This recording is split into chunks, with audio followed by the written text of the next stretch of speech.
Halo, assalamualaikum warahmatullahi wabarakatuh. Banyak sekali ya sering kita dengar anggapan tentang tai lalat, ya bermacam-macam anggapan orang tentang tai lalat. Tapi teman-teman harus tahu fakta ini ya, fakta tentang tai lalat. Ini penting ya supaya kita ketahui bersama-sama. Tai lalat itu bintik atau tonjolan yang berada di kulit ya, bisa warnanya hitam kecoklatan ya ataupun coklat kehitaman. Nah, biasanya tai lalat itu munculnya di kulit wajah, kulit punggung, dimanapun biasanya sering muncul. Nah, tai lalat ini bukan berarti kena lalat ya di lalat atau dibelaki lalat jadi tai lalat, bukan ya. Jadi itu bukan, itu biasanya mitos ya, cuma namanya saja. Kalau dalam dunia medis ini disebut dengan Nevus melanositik. Nah, ini nama medisnya ya. Jadi tai lalat itu Nevus melanositik.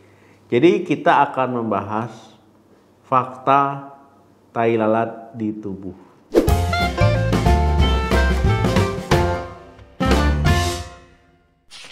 Yang pertama, tai lalat adalah tumor.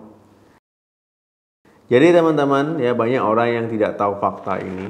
Ya, dalam dunia medis, dunia kesehatan, tai lalat itu termasuk ya ataupun merupakan tumor jinak kulit ya, salah satu tumor jinak kulit. Ingat ya, tumor jinak kulit. Yang kedua, tai lalat bermacam-macam. Nah teman-teman ya, tai lalat itu bermacam-macam, tiap orang bisa berbeda, mulai dari segi bentuknya ya, kemudian juga segi warnanya. Nah, ada tai lalat yang warnanya coklat ya, kehitaman, kemudian merah muda ya, kemudian juga kemerahan. Jadi macam-macam. Ada juga yang memang bentuknya itu rata dengan kulit, ada yang sedikit menonjol, ada yang memang membulat, ada juga yang berambut, ada juga yang melebar. Nah, jadi tiap orang bisa berbeda-beda. Tapi biasanya pada umumnya tai lalat itu bentuknya itu tidak lebih besar dari ujung pensil ya, ujung penghapus pensil. Nah, biasanya nggak besar-besar amat, ada juga memang yang besar. Yang ketiga, tai lalat bisa muncul di mana saja. Nah, jadi memang teman-teman ya, fakta ini tai lalat bisa muncul di mana saja ya, bisa di hidung, bisa di bagian pipi, wajah ya, leher, punggung, perut, dada dan sebagainya, ataupun memang di area genitalia itu memang bisa muncul di mana saja.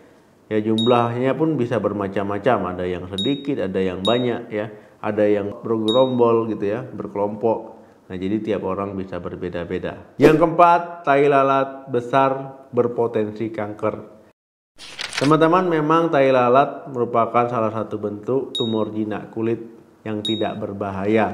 Tetapi kalau besar, apalagi ukurannya lebih dari 1,5 cm, teman-teman harus waspada.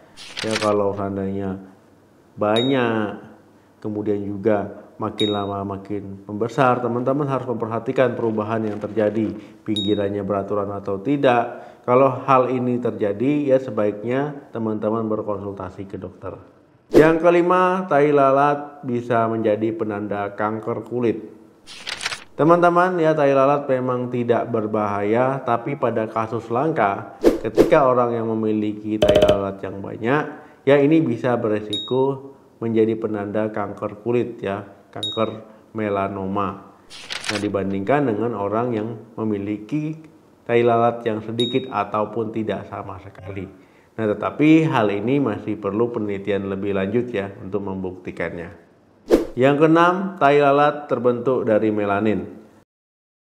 Teman-teman ya, tai lalat ini terbentuk dari melanin. Nah, melanin ini pigmen ataupun zat warna alami yang membentuk warna dari kulit dan juga rambut. Kalau kita terpapar matahari, ya tubuh itu akan memproduksi melanin ya, sehingga timbul warna coklat ya di kulit kita. Nah, ini biasanya ketika tubuh memproduksi melanin ini harusnya menyebar ya, normalnya menyebar. Tapi kalau seandainya tidak menyebar, ya dia menumpuk di satu titik ya, akhirnya terciptalah namanya tai lalat tadi. Yang ketujuh, bisa hilang sendiri. Nah, memang tai lalat ada yang menetap ya, ada yang bisa hilang sendiri. Nah, saat tai lalat muncul biasanya saat masa pubertas ya, saat masa puber ya ataupun selama puber. Nah, ini biasanya muncul tai lalat. Kemudian di usia 40 sampai 50-an ya bisa hilang sendiri.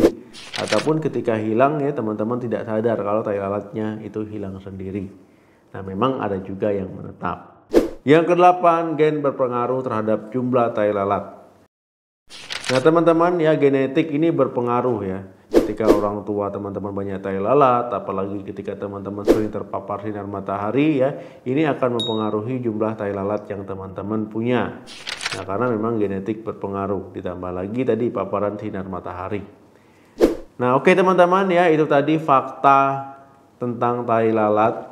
Jadi tai lalat itu bukan karena dieeng lalat ataupun diberakin lalat ya. Jadi tai lalat itu memang tercipta ya dari melanin, ya terbentuk dari melanin. Ya bukan karena dari faktor luar. Oke, terima kasih yang sudah menonton video ini. Ya mungkin video ini bisa membantu dan menambah wawasan. Jangan lupa like, share, dan komen. Sampai ketemu lagi di video saya selanjutnya. Salam sehat, sampai jumpa.